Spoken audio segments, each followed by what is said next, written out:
Assalamualaikum warahmatullahi wabarakatuh. Innal hamdalillah nahmaduhu wa nasta'inuhu wa nastaghfiruh wa na'udzu billahi min syururi anfusina wa min sayyiati a'malina. May yahdihillahu fala mudhillalah wa may yudlil fala hadiyalah. Asyhadu an la ilaha illallah wa asyhadu anna Muhammadan abduhu wa rasuluh la nabiyya ba'da. Allahumma salli wa sallim ala nabiyyina Muhammad sallallahu alaihi wasallam wa ala alihi wa sahbihi wa man sara ala nahjihi ila yaumiddin, amma ba'd. Ayo ikhwah, kita lanjutkan kajian tafsir surat ke-7 Al-A'raf ayat 103. A'udzu billahi minasy syaithanir rajim. Bismillahirrahmanirrahim. Summa ba'atsna min ba'dihim Musa biayatina ila fir'auna wa mala'ihi fadzalamu biha fanzur kaifa kana aqibatul mufsidin. Summa, kemudian ba'atsna, kami mengutus mim ba'dihim. Kalau asal mana min ba'di itu dari setelah. Tapi kata sambung dua, dari setelah ini dalam bahasa Indonesia tidak bagus. Jadi darinya dibuang. Setelah mereka. Musa, kami utus Nabi Musa biayatina, dengan ayat-ayat kami. Ayat-ayat bisa diartikan tanda, bisa diartikan mukjizat. Ila fir'auna, kepada Fir'aun, wa mala'ihi, dan malak. Sudah dijelaskan malak itu, ya, pemuka-pemuka, petinggi-petinggi. Fadzalamu biha, maka mereka menzalimi ayat-ayat tadi. Jadi zalim itu artinya menempatkan sesuatu tidak pada tempatnya, tidak proporsional. Seharusnya diimani, tapi itu diingkari. Fanzur, maka lihatlah. Lihat di sini menggunakan ilmu, ya. Jadi evaluasilah, karena kita tidak mungkin melihat. Kaifa, bagaimana? Bagaimana ini menjelaskan cara, ya, yang sulit dirinci. Kalau bagaimana itu, ya. Akibatul mufsidin, akibat orang-orang yang merusak. Kalau dalam terjemah Kementerian Agama, artinya sebagai berikut. Kemudian kami utus Musa setelah mereka dengan membawa tanda-tanda kekuasaan kami kepada Fir'aun dan pemuka-pemuka kaumnya. Lalu mereka mengingkarinya. Zalim itu diartikan mengingkari. Perhatikanlah bagaimana kesudahan orang-orang yang berbuat kerusakan. Qala Ibnu Katsir berkata, "Tsumma ba'atsna min ba'dihim." Kemudian kami mengutus setelah mereka. Tentu yang diutus namanya Rasul. Rasul itu bentuk tunggal. Rusul itu jamak. Ya. Rusul, ro, sim, sin, lam. Semuanya dibaca doma. Rusul, nggak ada panjang. Tapi kalau rohnya dibaca fathah, sin dibaca doma, lalu ada wawnya Rasul. Nah, itu tunggal. Kalau Rusul jamak. Ai Rusul mutaqaddim zikruhum. Artinya rasul-rasul yang sudah disebut sebelumnya sudah dikisahkan secara berturut-turut, yaitu Nabi Nuh, Hud, Saleh, Lot, Syuaib. Ya, sebelum ini sudah diceritakan 5 rasul. Salawatullah wassalamu alaihim wa ala sairil anbiya illahi ajma'in, dan kepada nabi-nabi lain semuanya. Nabi yang tercatat namanya dalam Quran itu ada 25, tapi bukan berarti jumlahnya cuma 25, bukan. Ya, karena sejarah panjang manusia itu udah nggak tahu berapa tahun ya. Kalau sekarang kan kita menginjak tahun 2024. Itu dimulai tahun satunya dari kapan? Tahun satunya. Katanya itu Christmas ya. Jadi sejak Yesus. Nah, kalau sebelum Masehi kan namanya before Christmas. BC itu, tandanya. Tapi nggak jelas pemulaannya tanggal 1 Januari itu kapan. Jadi maksudnya ada momen apa gitu. Beda dengan Islam. Islam itu semuanya jelas. Sehingga Allah menyatakan qad tabayyana rusydu minal ghayy. Apalagi yang perlu dibuktikan, semuanya sudah jelas. Penanggalan 1 Muharram itu memang digagas oleh Umar bin Khattab. Ya, dalam rangka mendisiplinkan administrasi. Anda bisa bayangkan administrasi. Kalau kita nggak punya administrasi, nanti janjiannya kan susah. Ya, contohnya utang piutang, bayar kapan? Entarlah bulan depan. Ya kapan? Tanggalnya berapa? Gitu kan. Harus jelas itu. Contohnya janjian, nantilah bada asar. Nah, bada asar itu jam berapa? Jam 4, jam 5, jam 6. Sebelum maghrib. Nah, harus jelas. Jadi ini dalam rangka tertib administrasi. Kita lanjutkan.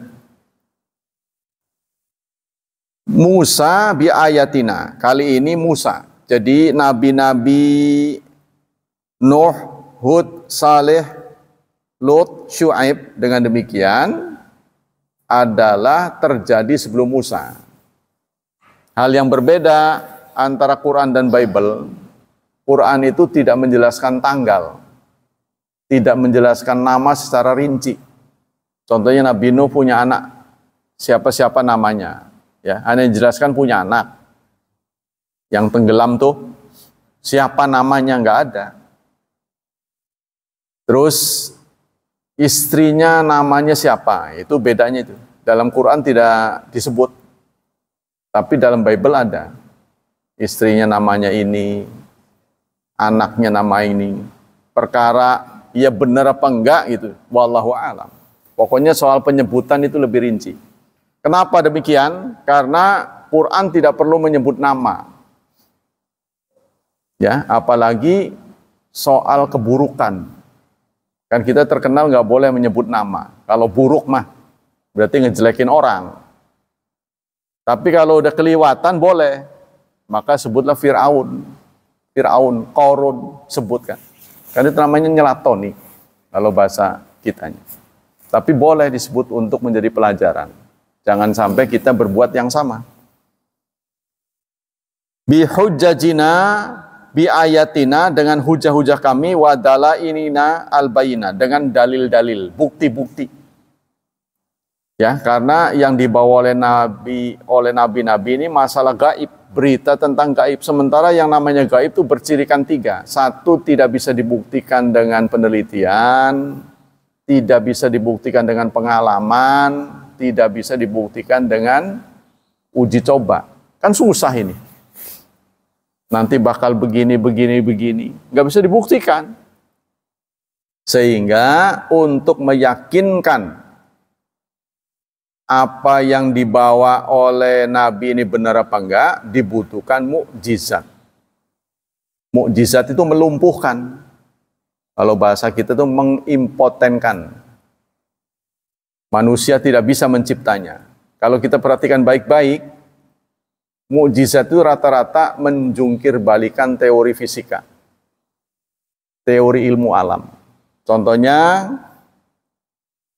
Ketika Nabi Musa terdesak, dia harus membawa kaumnya di belakang Fir'aun dan tentaranya, di depan lautan lepas. Siapa yang nggak bingung? Ya kan? Lalu Allah beri solusi apa? Fadrib bi'asakal bahr. Pukul tongkatmu ke laut. Pemukulan tongkat ke laut itu apa kaitannya dengan penyelamatan kaum? Itu kan nggak cocok. Seharusnya kan sampan, bahtera, kirim bahtera. Bisa dia ngapung. Ini kok mukul tongkat, ini nggak cocok. Tapi itulah yang namanya mujizat, itu menjungkir balikan teori fisika. Air dipukul, ya akan nyepret. Kalau menurut Tapi yang terjadi apa? Mengeras seperti daratan. Jadi Allah bisa membuat darat, bisa membuat laut, mau-mau Allah. Benda cair dibuat keras, benda keras dibuat cair. Benda cair dibuat keras terjadi pada Laut Merah. Benda keras dibuat cair itu yang disebut apa tuh? Evakuasi apa? Yang terjadi di kemarin di Sulawesi itu. Ambles, termasuk kepada Qarun. Fakhasafna bihil ardh. Kami benamkan Qarun ke dalam bumi. Kan bumi ini keras. Gimana dibenamkan? Kalau kita ngubur kan dikeduk dulu. Tapi Qarun tidak dikeduk dulu, diamblesin. Berarti amblas. Nah itu mau-mau Allah. Keras dibuat cair, cair dibuat keras. Sehingga nanti ada ayat, tidak ada satu benda pun yang kering, yang basah, bahkan daun yang berguguran, melainkan Allah tahu, sangat tahu kapan harus gugur, kemana dia jatuh, Allah tahu. Itu disebut dengan semut ireng, semut pudak ya, kalau istilahnya. Kita lanjutkan. Fadzalamu biha, mereka pun mendolimi. Mendolimi ayat itu ditafsirkan dengan jahadu, mengingkari. Orang ngandel, kalau bahasa Jawa itu angas. Bahasa kunonya angas. Ngeyel. Lah, pasti itu bukan bukti itu mah, bisa, semua orang juga bisa gitu. Wa kafaru bima zulman, dan mereka mengkafiri ayat-ayat itu secara zalim, minhum, dari mereka, wa inadan, dan inad. Inad itu ngayal. Wa kaqaulihi, begitupun kita dapati dalam surat 27 An-Naml ayat 14. Wa jahadu biha, dan mereka mengingkarinya. Wastaiqanatha anfusuhum, tapi hati mereka percaya. Sifat manusia begitu. Ya. Sanubarinya percaya. Oh iya benar ini. Hatinya membenarkan. Tapi mulutnya ini. Misalnya orang ngantuk. Nah itu. Itu yang disebutkan kanud. Percaya. Apa yang kita katakan benar, dia mengiyakan isi hatinya. Tapi mulutnya itu. Lah orang. Nah itu. Sifat manusia itu kebanyakan begitu. Pertama kali menerima berita, itu diawali dengan tidak percaya. Ya, berbeda dengan orang beriman. Akal kita itu selalu menerima sesuatu dengan tidak percaya. Baru lama-lama percaya. Tapi kalau iman, itu menerima dengan percaya. Contohnya, innallaha la yastahyi, Allah tidak malu, ayyadriba mathalam ma, untuk memberi perumpamaan, ya, memberikan contoh apapun. Ayyadriba ba'udatan fama fawqaha, baik dalam bentuk ba'udat, kutu kan menjijikan,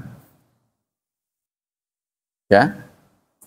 Fama fauqaha, bahkan yang lebih lagi, mungkin lebih menjijikan, lebih ya macam-macam lah. Kalau kita lihat serangga-serangga itu. Fa'ammal ladzina amanu. Adapun orang beriman, faya'lamun. Mereka akan sadar annahul haq, bahwa perumpamaan itu benar. Tapi bagaimana orang kafir? Wa ammal ladzina kafaru fayaqulun. Jadi orang beriman itu merespon dengan ilmu. Orang kafir merespon dengan ngomong. Nah, sekarang fenomenanya terbalik. Orang kafir, ahli-ahlinya itu menerima fenomena itu diteliti. Nggak asal ngomong, teliti dulu. Untuk menyatakan benar atau salah, diteliti dulu. Kita, karena nggak punya daya teliti, nggak punya kemampuan meneliti, ngomong dulu. Ujung-ujungnya baru percaya, oh iya benar. Ay alladzina saddu an sabilillah wa kadzabu rusulahu unzur ya Muhammad. Artinya orang-orang yang menghalangi jalan Allah dan mendustakan Rasulnya, ya, yang disebut dzalamu biha. Menzalimi itu ditafsirkan dengan mereka menghalangi serta mendustakan. Unzur, perhatikan wahai Muhammad, kaifa fa'alna bihim. Apa yang harus perhatikan? Bagaimana sikap kami terhadap mereka? Bagaimana sikap Allah Subhanahu wa taala terhadap Firaun? Wa aghraqnahum. Kami tenggelamkan. An akhirihim, semuanya. Bimar'a Musa, bimar'an min Musa wa qaumi. Dengan kesaksian Musa. Jadi Musa itu melihat proses penenggelamannya. Kan kalau orang melihat langsung kan lebih mengerikan. Ya, proses kematian itu dilihat oleh Nabi Musa.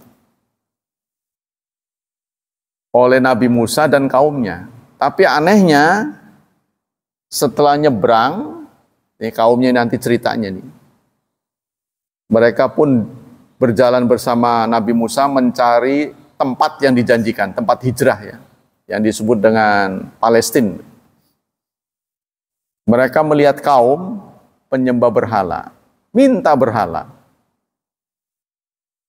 Baru saja dia melihat, ya, ayat-ayat Allah yang begitu besar penenggelaman Fir'aun, dilihat dengan mata kepala sendiri.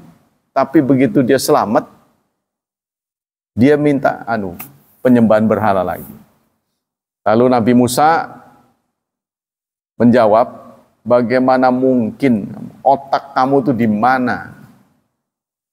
Allah telah menciptakan kamu makhluk terbaik di dunia ini. Bagaimana mungkin kamu menciptakan suatu benda lalu kamu tuhankan? Kan itu menjatuhkan kamu. Kita ini tertinggi, bahkan malaikat pun dibuat repot oleh kita. Ngomong dicatat, masuk dalam kubur ditanya, kan repot mereka. Ya, jadi kita tertinggi. Tapi sekarang kok kita menciptakan benda, kita keramatkan, dikasih minum, dikasih makan. Otak kamu tuh di mana? Coba perhatikan dari pagi sampai sore, dimakan apa enggak? Kalau enggak Senin dia Selasa, kalau enggak Selasa Rebo. Saben hari nggak pernah dimakan, tapi tetap dilakukan. Ini kan ketul namanya. Bodoh sekali. Tapi dia omong bodoh ya marah. Penyembah-penyembah berhala, dia omong goblok, bodoh, dungu, marah mereka. Coba Anda lihat tuh, penyembah-penyembah berhala, dia akan ada satu tempat, arca, ada arca. Arca ini dikosoki. Kadang-kadang yang ngosok ini juga mandi. Anda punya benda yang paling mahal. Dicucinya pakai apa? Paling tinggi aqua. Ya kan? Contohnya baru beli mobil tuh. Harganya mahal. Pertama lah 1 galon dihabis. Lama-lama air butek. Penyembah berhala itu apa? Pakai air susu. Air susu digelogokin dari atas, 1 ember, cuci. Ya Allah. Tolol ini bukan main. Ya kan? Ya kita yang ngomong tolol ini kan udah sadar. Kotoran binatang diproses pakai kapur, taruh di sini. Ini yang 3 ini, baret. Kotoran itu. Kalau kita mangguran gambar ya. Gambar. Stiker atau apa. Nah, kita bisa menyebut bodoh dan tolol itu alhamdulillah. Ya, karena sebagai muslim sudah sadar. Mereka tuh lihat begitu. Kembali kita ke sini. Lihatlah bagaimana kebodohan mereka. Nah, ini kan orang pintar melihat orang bodoh kan pasti gregetan gitu. Mangkel pasti. Saudara lah ngelihat anak, saudara bisa, anak nggak bisa-bisa, kan jengkel itu. Makanya kebanyakan orang pinter kalau nggak sabar cepat mati. Karena jengkel ngelihat. Di pabrik-pabrik, bos-bos kita itu suka marah karena dia pinter. Kok kamu goblok amat sih? Kesel dia. Maka hanya dengan keimananlah si bos ini bisa menjadi orang baik. Sabar, sabar. Emang sih dia goblok, tapi kamu harus bersyukur kamu yang lebih pintar. Begitu, hatinya selalu memberi nasihat. Jangan marahin. La taghdab, jangan marah, kata Rasulullah. Ya, sebab itu akan memacu kerja jantung, ngos-ngosan. Jadi orang marah itu kan ngos-ngosan, emosi, matanya merah, tangannya ngedeg-deg, mau ninju aja gitu. Kaki mau nyepak. Tapi mampu ditahan oleh segumpal daging, wahiyal qalb. Nah, itulah hati. Karena bisa di manajemen diri ya. Kita kembali ke sini. Makanya Nabi Musa ini pemarah. Kan ninju itu pernah mati. Makanya di Bojonegara itu ada tinjunya Nabi Musa. Ilmu tinjunya Nabi Musa. Jadi sekali pok, mati. Kan geger tuh. Nabi Musa akhirnya lari. Ketemu jodoh di sana. Nabi Syuaib, mertuanya kan, angon wedus tuh. Ketika dia menemui 2 perempuan nunggu orang ngambil air, Nabi Musa perhatikan, loh, oh lama, oh iya kami, bapaknya udah tua, jadi yang angon wedus ini kita, putrinya itu 2 putri. Ditangani oleh Nabi Musa yang kuat ya, segera selesai. Wah ini, makanya lalu si putri ini mengusulkan untuk jadi suaminya. Definisinya 2, Qawiyul Amin. Makanya di nama tuh Ustadz Qawiyul Amin. Qawiyul Amin. Berarti bapaknya ngerti. Kuat, amanah. Ada orang kuat tapi tidak amanah. Ada amanah nggak kuat kayak kita. Amanah sih amanah tapi lemes. Orang sugih, nggak punya kekuasaan. Lah, ya amanah sih amanah tapi orde apa-apa. Barang duwe tidak amanah. Jadi yang kumpul kuat tapi amanah. Dari mana si perempuan ini bisa mendeteksi Nabi Musa kuat dan amanah? Kuat karena dia tuh ngangsu itu. Kuat. Amanah karena waktu jalan itu dia kan di belakang. Ya, pakaian itu kena mobat mabit kena angin, kewiyak gitu. Istilah orang enak gitu. Kita ning harap baik. Nanti ada dalam Quran itu. Si Nabi Musa nggak mau di belakang, padahal kan dia dituntun ke rumah bapaknya, calon mertuanya kan. Jadi kata anaknya itu, sebaiknya engkau gunakan saja laki-laki itu, innahu qawiyul amin. Ya abatis ta'jarhu. Ya ayah, abah, sewa aja dia. Kita gunakan untuk ini. Nah ini ditangkap oleh bapaknya sebagai calon imam. Bapak mah harus ngerti. Oh ini hasrat. Kan perempuan suka ngomongnya ke utara maksudnya ke selatan. Ya kan? Ngomongnya ke timur maksudnya barat. Bapaknya udah ngerti. Oh berarti kamu minat. Nah maka Nabi Syuaib menyilahkan Nabi Musa untuk milih siapa di antara putriku. Berapa mas kawinnya? Ya saya nggak punya mas kawin, saya buronan. Mas kawinnya adalah menggembala selama 8 tahun. 8 tahun. Nah, kalau setelah 8 tahun selesai, lalu dia perpanjang sampai 10 tahun, nanti 2 tahun ini kalau ada yang anak, domba ini, itu buat Nabi Musa.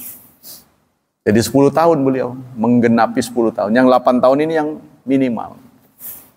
Maka cerita ini kemudian dijadikan patokan oleh Kiai Muhaimin, itulah mas kawin yang pantas buat istri kita. Upah 8 tahun. Piraku. Kalau sebulan 10 juta, 8 tahun, 8 kali 12, 96. Ya kan? Berarti 960 juta. Iya. Karena itu orang Arab begitu. Orang Arab itu kalau memberikan mas kawin itu emasnya setampah. Makanya kemudian kita lihat banyak fenomena orang Arab tuh susah nikah. Udah tua nggak punya istri. Karena mahal. Akhirnya mereka cari gadis-gadis Cianjur. Karena ada kampung Arab. Murah itu. Ya, cuma dikasih rumah aja cukup. Toh datangnya sesekali. Jadi dia tetap bisnisnya di sana. Nanti sesekali datang ke Indonesia menjumpai istrinya. Nah, itu banyak dikecam oleh orang. Dikecam oleh banyak orang. Padahal itu menurut saya halal. Ya itu kan perjanjian di antara mereka. Yang penting sah itu kan. Menghindari perzinahan. Jadi mereka kalau mau mendua begitu. Gadis Indonesia kan murah. Yang penting jangan disakiti. Ya, diberi kelebihan lah. Dikasih rumah, dikasih kendaraan. Udah cukup. Toh datangnya cuman mungkin beberapa bulan sekali. Terus uangnya ditransfer. Kurang apa daripada dia menjadi penjajah jalanan? Nah itu. Kita kembali ke sini. Wa asqali qulubil auliya, dan lebih menjadi penawar bagi hati aulia Allah. Kalau kita menyaksikan dengan mata kepala sendiri, kan itu namanya hakul yakin. Ainul yakin ya. Ainul yakin. Kan yakin itu dibagi 3. Ilmu yakin, ainul yakin, hakul yakin. Kalau kita diberitahu di Masjidil Haram ada bangunan bentuk kubus, itulah Ka'bah, tempat kita mengarah ke sana setiap sholat. Itu namanya ilmu yakin. Ngandel orang? Ya ngandel. Nah, kemudian kita berkesempatan melihat sendiri. Wah, ini yang selama saya sholat ini selalu ke sana mustaqbilal kiblat. Ternyata ini. Baru itu naik ainul yakin. Iya, kita ngedeleng. Lalu kita berkesempatan tawaf, ngedemak pisan. Waduh, dirangkul. Tapi nggak kerangkul, wong gede. Setelah diambungi baik dicium. Itu hakul yakin. Hakul yakin. Tapi surat At-Takatsur memberitahu kita, jangan sampai Anda tentang akhirat ini hakul yakin baru percaya. Karena hakul yakinnya udah mati. Ya kan? Oh iya bener nih akhirat kita iki. Balik lagi udah nggak bisa. Maka itu Allah mengingatkan, kalla saufa ta'lamun. Summa kalla saufa ta'lamun. Kalla lau ta'lamuna ilmal yakin. Cukup dengan ilmu, Anda sudah tahu bahwa itu benar. Jadi jangan sampai ke hakul yakin. Hakul yakin mah udah mati. Udah mati, iya bener. Ini malaikat sing diarani mungkar nakir. Waduh, kepremen jawab iki. Baru sadar. Dari nasihati waktu di dunia orang ngandel. Nah, kita kembali sini. Qala Razi, i'lam anna hadha wal qissatu sadisa minal qasas allati dzakaraha Allah Ta'ala fi hadhihi surah. Ingatlah, kata Ar-Razi, ini adalah kisah ke-6. Ya tadi sudah diceritakan ya bahwa mimba dihim, setelah mereka. Ternyata mereka yang dimaksud di sini adalah 5 rasul. Nuh, Hud, Saleh, Lut, Syuaib. Nah, sekarang Musa. Musa ini kan 6. Ya, menurut urut-urutan di sini. Fi hadhihi wa dzakara fi hadhihi qissah min asyarh wa tafsil ma lam yudhkar fi sa'ir qasas li ajli anna mu'jizati Musa kanat aqwa min mu'jizati sa'ir anbiya. Wa jahila qaumu kana adzam wa afhash min jahli sa'ir aqwam. Kenapa di ayat ini lebih rinci Allah menceritakan tentang Nabi Musa? Karena ya, kata di sini sebutkan mukjizat Nabi Musa itu lebih banyak yang ditampakkan ya dibanding dengan nabi-nabi yang lain. Ingat nggak Nabi Musa tuh apa? Memukul lautan, terus memukul gunung, tiba-tiba memancar infajarat isnata asyara ainan, 12 mata air. Konon gunung itu sekarang masih ada. Gunung yang ada 12 mata air. Mancar, sampai sekarang masih ada.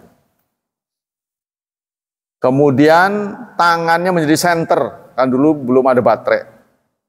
Ya, beliau sering jalan-jalan di belantara itu kan, nuntun ini. Jadi kalau masuk tercetek, luar murub. Kan dulu belum ada baterai. Kan tadi dia ngambil ini obor kan, tadi dia ngambil obor, terus tiba-tiba dia melihat ada api. Nah, sebentar kita lihat itu apa itu? Katanya itu Allah. Inni anallah. Itu tuh. Nah, setelah itu diberi mukjizat itu. Kayak melempar tongkat jadi ular. Dan mukjizatnya banyak kalau dihitung begitu. Bagaimana dengan Nabi kita? Nabi kita itu hemat mukjizat. Kalau nggak terpaksa sekali beliau nggak ngeluarin. Sebab nanti kuota itu akan ditagih. Kuota nabi-nabi sudah habis. Aku beri sekian. Contohnya kuotanya 5. Minta. 5 permintaan. Nabi kita nggak ngeluarin. Nanti di hari kiamat, orang mau pada nunggu, kapan upacara dimulai? Udah panas begini nih. Mulai aja belum. Mereka tidak ada satupun yang berani usul kepada Allah Subhanahu wa Ta'ala. Terakhir mereka pun mengajukan permintaan pada Nabi kita. Nabi Adam nggak mau. Wis ora enak lah, wong kita pernah dosa. Pokoknya begitulah, ada alasannya. Ketika kepada Nabi kita, baiklah, saya terima kepercayaan Anda. Saya menjadi duta itu kan. Jadi beliau pun mengusul kepada Allah supaya segera upacara kiamat dimulai. Mahsyar ya, mulai dari dikumpulkan, dihisab, mizan, begitulah seterusnya. Ada berapa acara nggak tahu. Begitupun setelah ditentukan mana pemenang, mana pecundang. Pemenang kan harus masuk surga, pecundang masuk neraka. Baik neraka yang sifatnya sementara atau yang abadi. Ketika harus masuk surga, karena mereka ini sudah terlatih, orang-orang soleh semua kan, orang enakan. Bisa, engkau undurung di anu je, belum disilahkan je mancing. Mereka pun kembali minta kepada Rasulullah. Tuh, akhirnya Rasulullah datang. Malaikat bertanya, siapa ini? Muhammad. Kenapa sih nanya-nanya? Ya karena kami dilarang membuka surga, pintu surga, kecuali kepada Muhammad untuk pertama kali. Jadi beliaulah buka segel. Masuk duluan. Tuh. Jadi itu nanti ada dalam hadis, aku tidak banyak menyampaikan mukjizat. Irit, hemat, sebab pada waktunya nanti baru aku tunjukkan. Tuh. Mukjizat Nabi selain Nabi Muhammad itu hilang setelah Nabi wafat. Setelah Nabinya wafat. Tongkatnya Nabi Musa di mana? Udah nggak ada. Ya. Cuma Nabi Muhammad lah yang mukjizatnya terbuka sampai hari kiamat. Sampai sekarang nih Quran ini nggak main-main ya. Cuma kita aja yang kurang rajin. Kita umat pemangku kitab suci ini kurang peduli pada Quran. Tapi kalau di tempat-tempat pendidikan tuh, wah, mungkin Quran sudah sobek kali. Gara-gara sering dibaca. Kalau kita kan Qurannya bagus-bagus. Malah ditaruh di atas, ngebul terus. Nanti kalau Ramadan baru dikemoceng. Bersih-bersih lah gitu. Gara-gara jarang dibaca, itu salah saudara. Bersikap begitu tuh mensucikan Quran. Kan Quran suci. Jadi orang ditemak-temak, salah. Maksud suci itu harus dipelajari. Kata Ustadz Abdullah, sudah wafat. Wah dia apalagi, beli Quran tuh harus dicoretin maknanya. Kalau saya sih nggak terlalu amat. Jadi beliau itu salah, tidak proporsional juga. Jadi kadang-kadang meja begini kan ada tempat kaki tuh. Meja, ada bangkunya kan ada tempat buat majalah ini. Itu Qurannya taruh di situ. Wah abah ini Quran. Lah bedanya apa Quran dengan koran? Ya Allah, tetap beda. Saya masuk pada beliau beda. Abah saya nggak setuju dengan cara abah. Sebab abah kalau punya uang aja nggak taruh di situ. Uang dengan Quran ini mulia mana?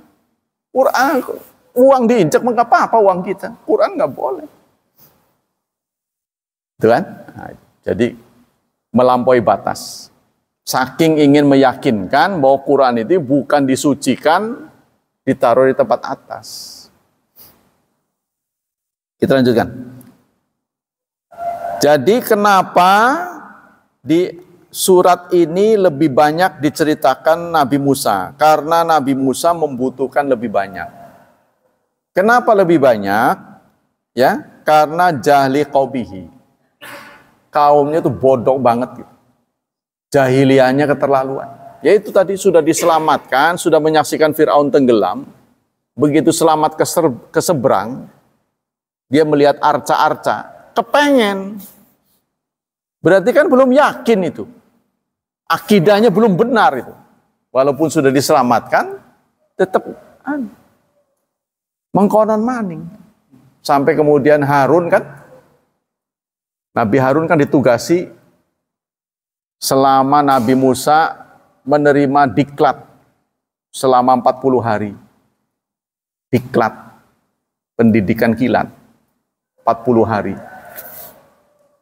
Kemudian kepemimpinan diserahkan kepada Nabi Harun. Ternyata di tangan Nabi Harun itulah Bani Israel menyembah apa itu? Patung anak sapi. Patung anak sapi itu artistik. Artistiknya apa itu? Katanya bisa bunyi. Kalau menurut penelitian, patung itu tidak mungkin bisa bunyi. Ya tanpa ada anunya, tanpa elektronik. Kan dulu belum ada.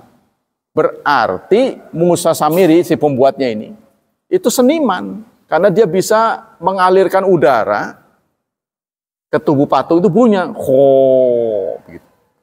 Kalau dalam Quran, khuar, mengeluarkan suara. Kalau ada angin tuh. Lalu mereka sujud. Ya maksudnya ini seakan-akan si patung ini mau ngomong gitulah. Iya. Sujud. Gitu tuh. Nah ini nggak sembarang patung. Kalau saudara yang bikin ya sampai kapan juga nggak bakal nyuara.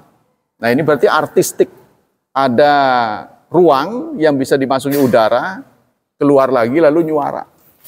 Ya sama dengan suling lah. Suling kan karena itu lobang-lobang. Ya, jadi ada suara, ada angin, udara yang masuk.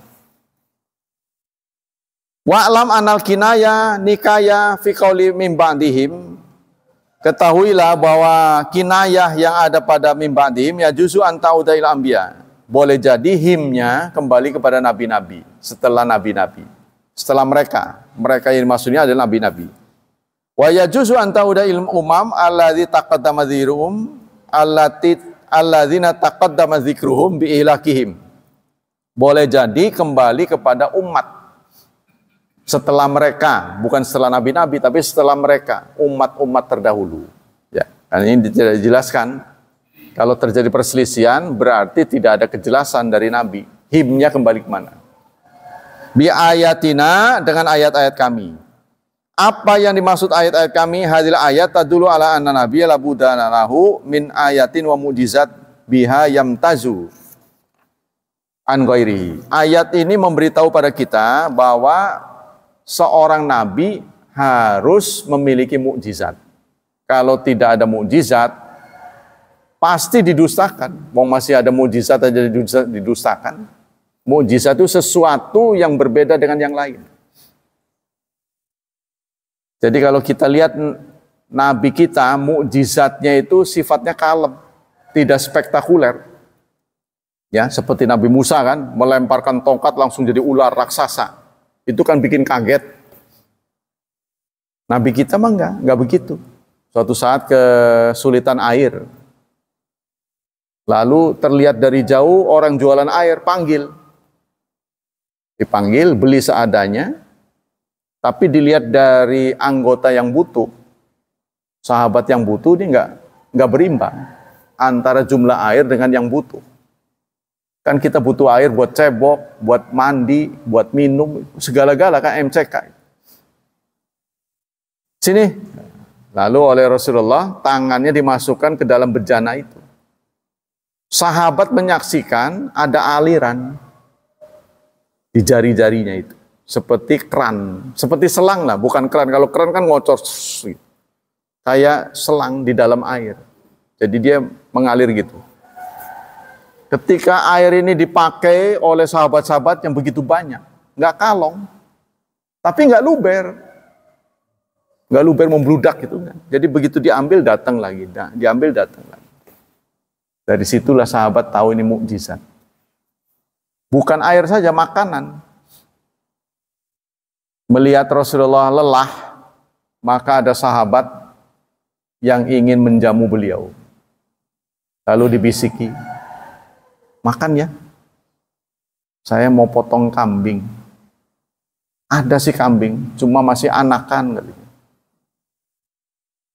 Jadi ya nggak ada lagi, dipotonglah si anak kambing itu.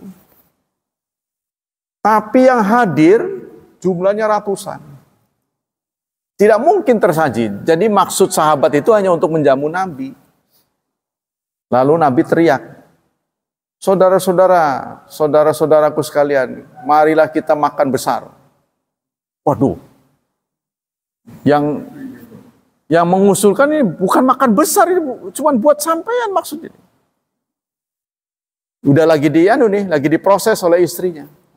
Jangan sana kasih tahu ke istrimu, kita akan makan besar. Waduh, bagaimana ya? Makan besar, wong cuman kambing juga anakan gitu.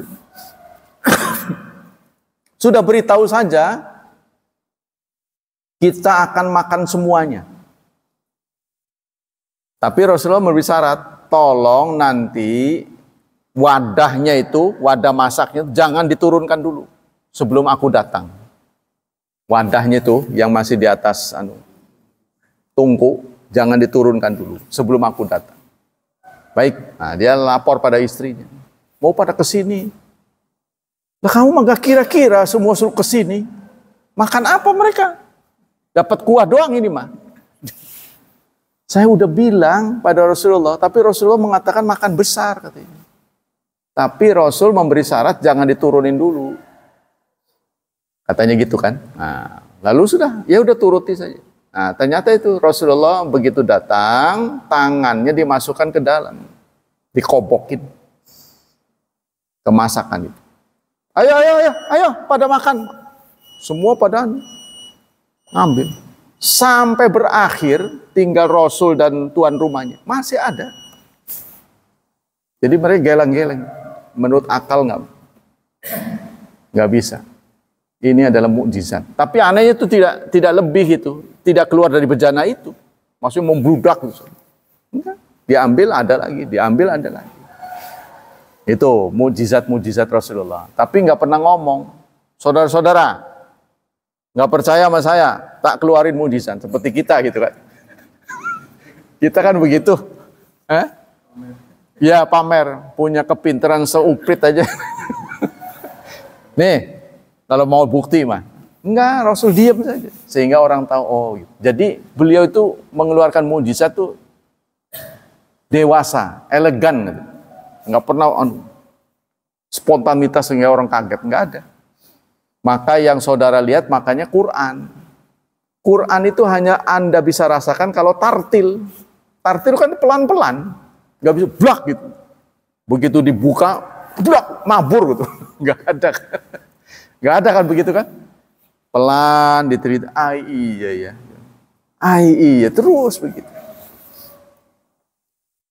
Nah, itulah tafsir dari ayat ini. Jadi ayat ini pertama menunjukkan bahwa seorang nabi harus dibekali mukjizat.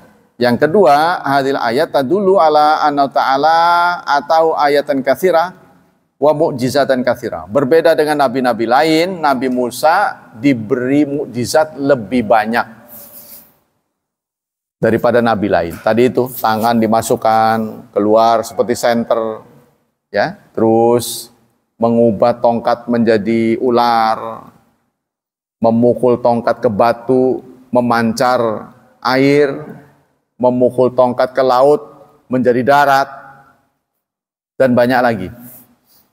Wallahu a'lam bishawab. Kita lanjutkan dengan fatwa-fatwa. Ini baru jilid 9 nih, semuanya ada 12. Nggak kelar-kelar. Bismillahirrahmanirrahim. Fatwa ke 4528. Ada orang bertanya, fi ba'dis silai tijariyah naksibu aktsara minan nisf walau lam na'mal hakadha lama rabihna walama ghattaina al-masrufat. Hal fi dzalika haraj.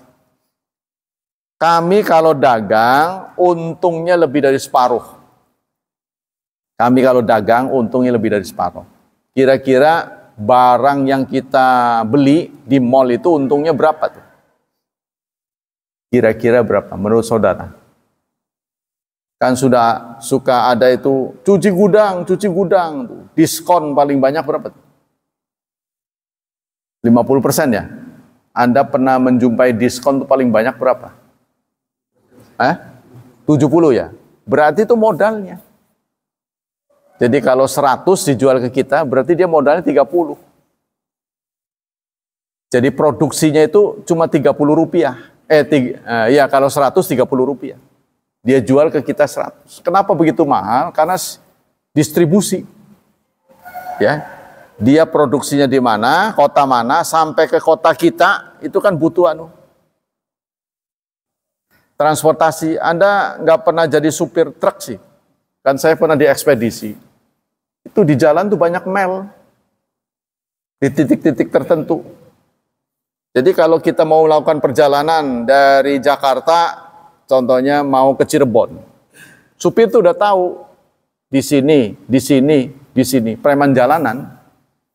Jadi dia nyiapin lintingan gitu. Di dalamnya ada logam supaya ditimpuknya gampang. Kalau kertas doang kan melayang. Ya dalamnya ada logam. Jadi uang logam dilinting-linting uang kertas, timpuk. Begitu nyampe di titik itu, udah nggak dapat gangguan. Nanti ada yang ngambil. Makanya kita lihat di mobil-mobil ekspedisi itu ada stiker. Nah, stiker ini dianggap member, jaminan keamanan jalanan. Kalau sampai diganggu, nanti ketuanya itu turun tangan. Jadi preman dengan preman nanti ngadu. Bayar itu, setiap ekspedisi bayar. Tapi saya pernah hentikan. Saya pengen jajal sejauh mana kesaktian preman ini. Tak berhentiin. Kenapa berhenti? Ya mobil saja nggak aman. Dicuri Anda diam saja. Mana buktinya Anda ngawal? Enak aja dapat uang, kita sampai keringetan. Saya gituin. Dia nggak bisa ngomong apa-apa. Setelah saya berhentikan tidak ada kejadian. Pokoknya hati-hati saja. Antara lain menangani itu bajing loncat.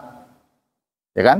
Jadi jalan, mobil lagi jalan kadang-kadang kan lambat tuh, macet. Itu tiba-tiba turun orang. Dibuka, diambilin. Oh, makanya ada cara-cara tertentu bagi ekspedisi untuk mengamankan barangnya. Ada yang truk besar tuh orangnya ada di dalam. Truk yang besar sampai begini ini, itu ada orang di dalam truk itu, di belakangnya maksudnya. Dia jaga beberapa orang. Jadi begitu ada bajing loncat, dia keluarkan senjata. Itu sebenarnya pekerjaan hitam sebenarnya. Keselamatan nyawa. Terutama yang ke kampung-kampung. Ya, jadi itulah mengapa harga ini kemudian menjadi mahal dengan faktor keamanan.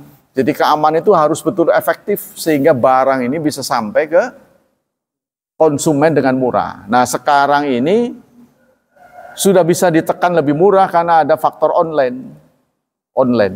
Anda jangan heran ya, karena contohnya ini benda. Beli di toko dengan online lebih murah karena dia perlu nyewa. Dia nggak perlu show.